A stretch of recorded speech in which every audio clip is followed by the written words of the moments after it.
Jesus gives the prophecy about himself, okay? And he says, "For just as Jonah was 3 days and 3 nights in the belly of a huge fish, so the Son of Man will be 3 days and 3 nights in the heart of the earth." Now, Jesus says this, okay? So, Jesus is not going to lie, right? He's not making it up. So that means that some way or another, he was in the grave for 3 days and 3 nights. So we got to figure this out, right? We got to figure this out. So, and figure out exactly. So then when was he crucified? When was he buried? And when did he rise for all of this to be fulfilled? And I think we're going to pretty conclusively, I think we've got some things to share with you tonight that are pretty conclusive as to when Jesus was crucified, what day of the week he was crucified. I think there's a couple things. I think this is one of them. It has to be 3 days and 3 nights, right? And there's maybe one or two other things that I think kind of seal the deal, as far as I'm concerned, as to what day of the week he had to be crucified. Okay, so 3 days and 3 nights. Keep that in mind. All right. Now, in the Catholic Church, for example, they believe and teach that Jesus died on Friday. They call it Good Friday. And that's what they teach, right? That he died on April 7th. Now check this out, guys. This is kind of interesting. I'm going to show you tonight, I think this is incorrect, okay? Now you probably already knew that, but I'm going to show you why it's incorrect. I'm not just going to say it's incorrect. I'm going to show you why. But before I do that, I want to show you something else that's kind of cool here. So they say, they narrow it down. They believe that he either died Friday, April 7th of 2030, of 30 AD, or Friday, April 3rd of 33 AD. Now, we're all looking at the former one, right? Because that's what the psychotics are looking at in terms of their psychotic agenda that they're trying to put into place by 2030, and the whole idea of the seventh, the 70th, the Shemitah cycle, and how that all lines up to 2030 and everything else. So that makes sense, right? For a lot of reasons. But what's also really interesting about this is notice what day they say: Friday, April 7th, 80-30. Well, take a look at our calendar this year, and where does the 7th fall of April? Friday, April 7th. As I said earlier, guys, it's the same calendar. This year is the same calendar, right? The coins on his eyes, Leslie brought up there. Yeah, that's true. I talk about that in the Shroud of Turin video, so be sure to check that out. The coins of his eyes of 29 AD. But I thought this was interesting that they have Friday the 7th of April, because that's actually where the 7th falls this year. It falls on the Friday, and as I shared earlier, if based on the moon sighting, the Palm Sunday also falls on the right day, and the resurrection, the 17th, also falls on Sunday this year. So all of that's very interesting, how that's coming together. So whether it was 29 AD, 30 AD, that's another discussion, but I thought that was kind of interesting. So here's what I propose is the accurate breakdown of when he was crucified and rose again, and I'm going to explain why biblically. Okay, so 3 days and 3 nights, okay? So first of all, Jesus said it had to be 3 days and 3 nights. Now, there is a thought it could have even be Wednesday, but I'm going to explain why I don't think that's the case biblically. I think it's pretty locked tight as to why that isn't the case, and pretty locked tight as to why it couldn't be Friday either. Now, Friday obviously would not be 3 days and 3 nights, right? Because if he's crucified on Friday, you don't have 3 days and 3 nights. I mean, now you could say, well, if he's buried on Friday and then Friday night, and then Saturday and Saturday night, but then you don't have Sunday and Sunday night. So that doesn't really work, right? So it can't really be Friday. Now you could try to say Wednesday, but I'm going to show some reasons why I don't think it's Wednesday either, because of some other reasons. But basically the idea is that Jesus was crucified on Thursday, and as we'll see biblically, they had to hurry up and bury him before the Sabbath began. So that means they got him in the grave on Thursday proper, on the actual day of the 14th. So then we go into the nighttime, which is technically the 15th now. But I know it's confusing to our minds. But either way, you have let's just say you have one day and you have one night. You have sundown, sunrise, sundown. It's a little confusing. So if you just look at it as, okay, he's buried that day, and then you also have that night. And then you go to the next day, which would be Friday, you have that day, and you have that night. And you go to the next day, and you have that day, and you have that night. So that's 3 days and 3 nights. And therefore, and then he rises, he would have to rise then on Sunday. But then you go, well, wait a minute, isn't that too long? But that's where you have to think like in Jewish time. So if he's buried on Thursday, on Nisan 14, but then that night is technically the 15th, and then he's in the 15th on the grave. And then you have the nighttime of the 15th, which is 16, and then he's in 16th on the day on Saturday. And then Sunday begins. Sunday begins on the evening of Saturday. So when it says he's raised on the third day or raised on the first day of the week, technically any time after sundown on Saturday he could have been raised, and it would be the third day. You see what I'm saying? So you got one night, one day, one night, one day, one night, one day, one night, and then he's raised on that third day. Does that make sense? Hopefully that makes sense. We're going to see some more here in the scriptures why that makes sense. Okay, let's take a look. Okay, so Mark 15. And I did a whole study on this over the summer, and I can't find it. It's in one of my long videos, and who knows, it's somewhere, but it was really good. I mean, if I say so myself. But no, I mean, I think it was really in depth. I go into a lot more depth than I'm going to go in right now. So if I can find it, or anybody remembers when that was or can find it, let me know. But I go into a lot of depth about this whole timing and everything. It's really interesting. I spent a lot more time on it. So anyway, but shorter version today. But basically Mark 15 says it was preparation. I'm going to go through all the gospels here. So basically it says this in every gospel. It talks about the first day of the week in every gospel, and I believe preparation day is mentioned in every gospel too. So, preparation day. What's preparation day? We're going to find out. It was preparation day, that is the day before the Sabbath. So as evening approached, now this is when Jesus was crucified. So he was crucified on preparation day. Really? Yeah. Oh, interesting. Why would they call it preparation day? Okay, well, we'll find out. Joseph of Arimathea, a prominent member of the council who was himself waiting for the kingdom of God, went boldly to Pilate, asked for Jesus' body. Pilate was surprised to hear that he was already dead. Okay, so it's the same day. Jesus is still on the cross.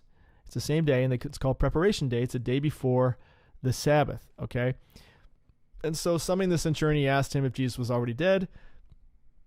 When he learned that it was so, he gave the body to Joseph. So Joseph brought some linen cloth, took the body down, wrapped it in linen, placed it in a tomb cut out of rock. Then he rolled a stone against the entrance of the tomb. Mary Magdalene and Mary, the mother of Joseph, saw where he was laid. Okay, so that's one. Let's keep going. Luke 23 says, it was preparation day, and the Sabbath was about to begin. Okay, same thing. He goes and asks for Jesus' body. He takes it down. It's preparation day. The women who came with Jesus from Galilee saw the tomb, how the body was laid in it. Then they went home and prepared spices and perfumes. But keep this in mind, but they rested on the Sabbath in obedience to the commandment. Now remember that, because that's going to play a role in just a second. Okay, they rested on the Sabbath. So they made all these spices to anoint the body, but they rested on the Sabbath. John 19:31 says, therefore, because it was the preparation day, that the body should not remain on the cross on the Sabbath, for that Sabbath was a high day, a high Sabbath, okay? The Jews asked Pilate that their legs might be broken, that they might be taken away.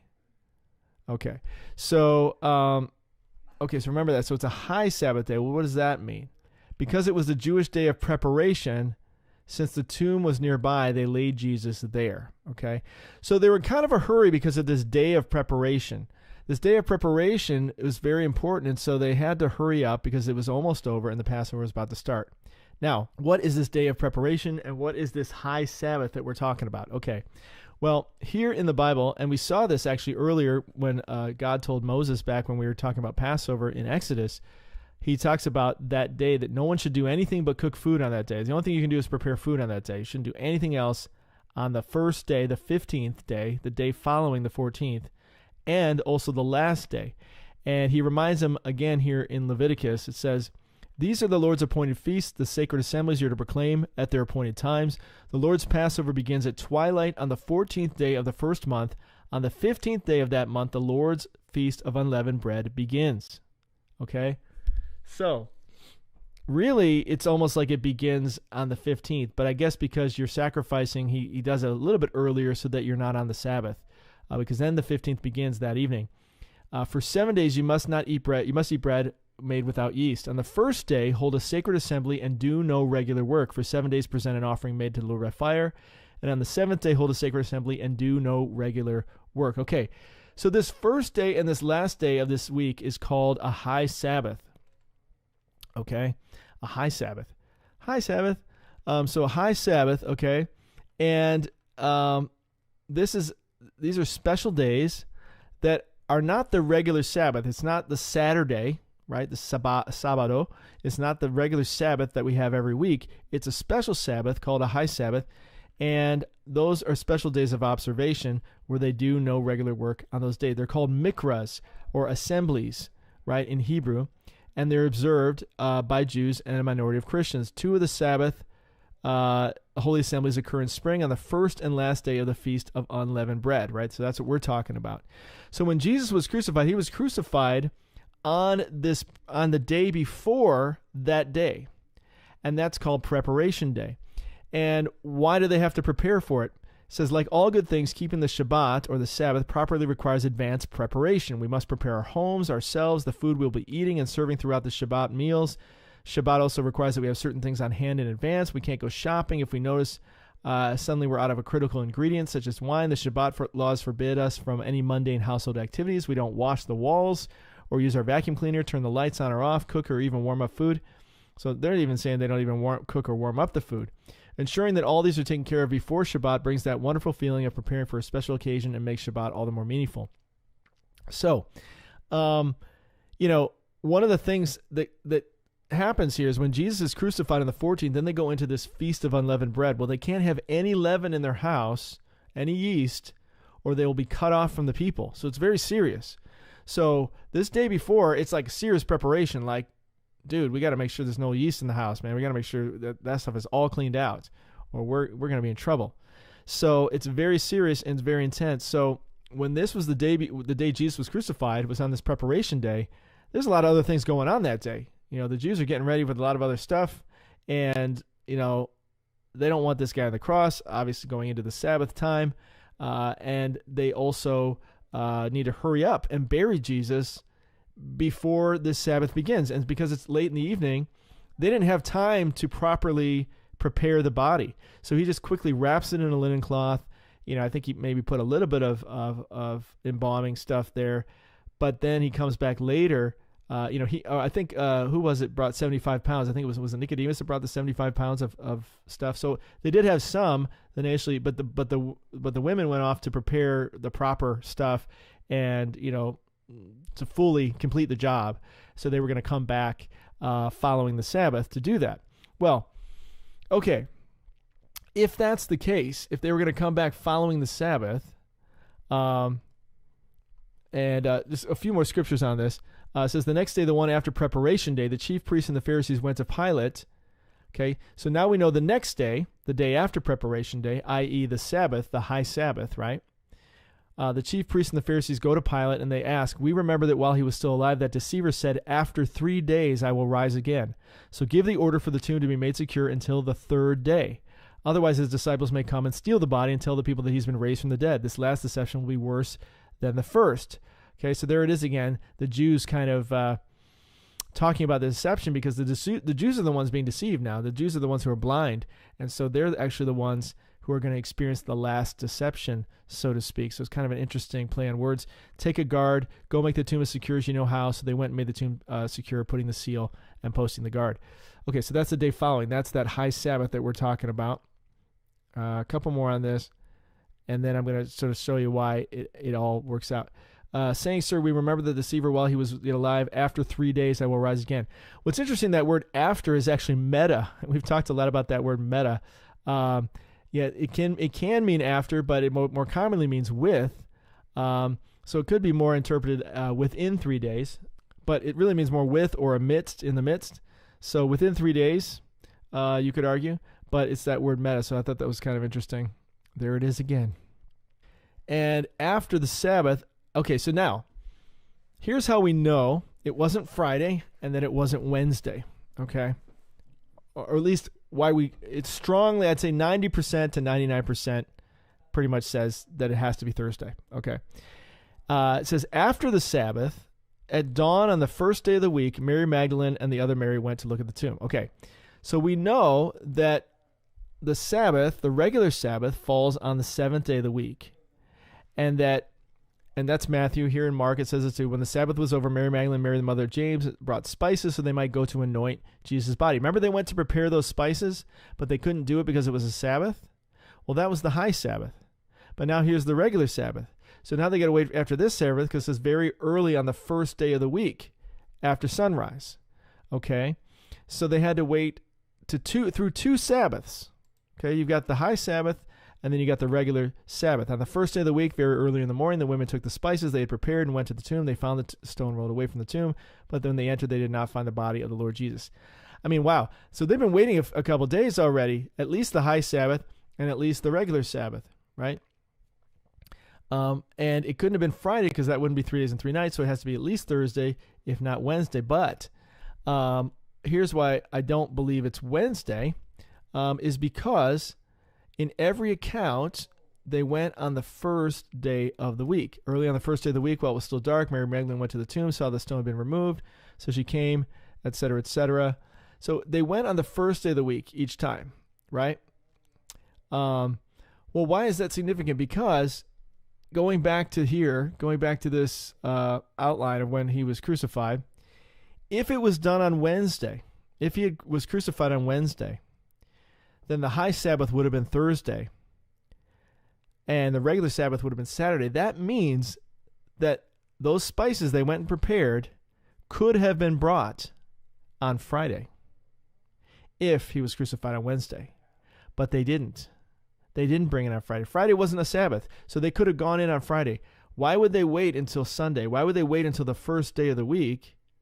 You know, the body is decaying, and it probably has a really bad smell, because just like Lazarus had a bad smell after 4 days, it's been 3 days. It's like, it's not going to smell too good for those guys going in there, having to put this stuff on there.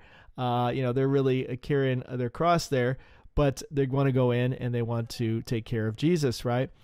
But why wouldn't they do it on Friday? If he was crucified on Wednesday, there would have been a high Sabbath Thursday that they couldn't do it, and a Sabbath, regular Sabbath on Saturday, but they could have done it on Friday. But they didn't do that. They did it on Sunday. And so that means almost unanimously that he had to be crucified on Thursday, because you had the high Sabbath on Friday, you had the regular Sabbath on Saturday, and then they went in on Sunday on the first day of the week when he was resurrected. And that is when they intended to put the embalming upon him. So thought that was pretty interesting. A couple more thoughts on this, and then we'll kind of wrap it up. Let's see where I am here. So then you had these other guys. Another thing that points to this 3 days as well is that Jesus appears on the road to Emmaus to some disciples, right? And, they're sad, they're downcast. He's like, what are you guys so sad about? And he appears to them after his resurrection, obviously, because otherwise he would have been, he wouldn't have appeared to them physically. He couldn't appear to them yet.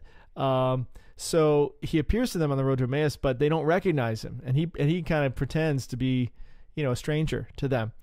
And it's Jesus' acting debut that we know of. David also had one as well. But I named a theater company I had called Only a Stranger Productions, because they say to him, are you only a stranger and don't know what's been going on? And so he pretends to be a stranger, essentially, or at least goes along with that, and then blows them away with the scriptures, of course. But they explain why they're down. They're like, we hoped that he would be the hope that was going to save all of Israel. And he says, what is more, it is the third day since all this took place, right? Since all this took place. Now, the word since there is kind of interesting, because that word actually means separation or from. So it's the third day from or separate from when this took place. Well, if you go back here again, the third day from when it took place would be Sunday.